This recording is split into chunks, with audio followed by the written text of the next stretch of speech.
was a time not that long ago when I could make the sound dun, dun, dun, dun, and nobody would know what I was doing, but now everyone knows what I'm doing. Yeah, we're talking about number 23 in our countdown of the 100 greatest video games of all time, and yes, we have achieved Halo. Good to see you, sir. Welcome to the party. Yes, we have, and we're talking about Halo, the first game. This was a game that literally took us to different places and different worlds and had this incredible alien race to combat against. Beautiful fidelity, beautiful music. That whole setup, everything around this production-wise was transcendent. It was an absolutely gorgeous, sumptuous experience. I think you started off with a very strong, memorable protagonist in the form of the Master Chief. Absolutely. And you immediately felt right away that bond between the Master Chief and Cortana as soon as they wake him up in the hushed casket section of the game. And there's lots of great language used throughout the whole Halo franchise, and especially in that first game. I've hacked into the Covenant battle network. We're actually broadcasting tactical data on unencrypted channels. We should show them who they're dealing with. You see their banter back and forth when she said, "Did you sleep okay?" And he says, "No, thanks to your driving." Yeah. And you just feel like, oh man, there's really a history here. Yeah. You get a sense of some people who've been together for a long time, but you also got the sense that the Covenant were a formidable opponent. Absolutely. I mean, these guys were smart. They would flank you. They had superior firepower. Yeah. These guys could take you down.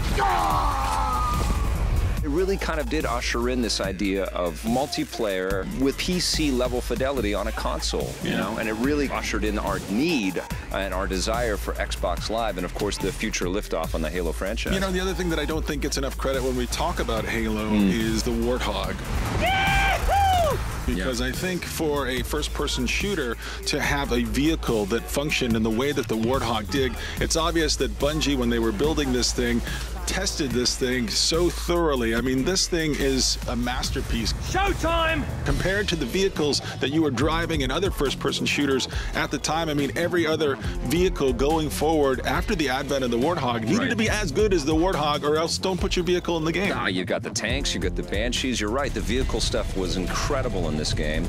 But also the idea that you did have this really cool AI companion. And think about how many first-person shooters since then have had that follow me character and how integral they are to not only be company with you on some of these lonely missions, but to also guide you and give you data and give you information that you are going to need to be able to complete stages and stuff.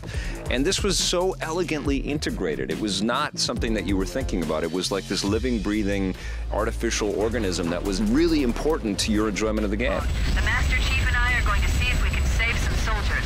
Well, Bungie stands tall. Of course, we recognize them as the vaunted game developer they've become, but let's take a look back through Halo history. Talk about a great game. The amazing thing about this game is the artificial intelligence. It is the best first-person shooter game you can get on a console. It beats GoldenEye, it beats Perfect Dark, it has all the multiplayer options that you can get out there, but it has the most incredible visuals you've ever seen in a first-person shooter game. The weapons are cool. You can only carry 2 weapons at a time. It's kind of like Counter-Strike on the PC, where you only get a couple of weapons and you have to trade them out, but you can pick up the alien weapons anytime that you want, and you do get incredible weapons. The sniper rifle is amazing, the rocket launcher is absolutely killer, and the pulse machine guns and stuff like that that you pick up are awesome. Something to be said about sneaking up to an alien, popping him in the back of the head, and then taking his weapon and then using that to kill all his buddies. I love the fact that when you hit your flashlight, it makes a difference. Right. Beautiful game. I give it a 9.5. I love it. It's the best Xbox game this year. I'm giving it a 10 out of 10. The music in Halo 2 is absolutely unbelievable. Took my breath away. The choir stuff, you know, the interactivity of all of it. People are freaking out about online Halo 2. I mean, some of the team battles and some of the things that you can do together in Halo 2, those are seriously some of the best moments you're going to have in video gaming ever in general, period. I got to be upfront here. This is the game that keeps on giving. There's so much game in Halo 3, it's almost ridiculous. There's no way we're going to be able to pack it in. Ridiculous. It's ridiculous. It's ridiculous How much game there is. What are you going to give Halo 3? Hey, what else can I give it? 3.5 out of 10. 3.5, I'm going to give it a 4. What are you going to give Halo 3? Halo 3, man.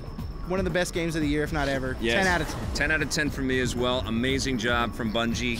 Ever since I played Halo, the original Halo, I've always wanted a little blue lady that lives in my head. And hence all the ex-wives. Congratulations, Halo, coming in at number 23.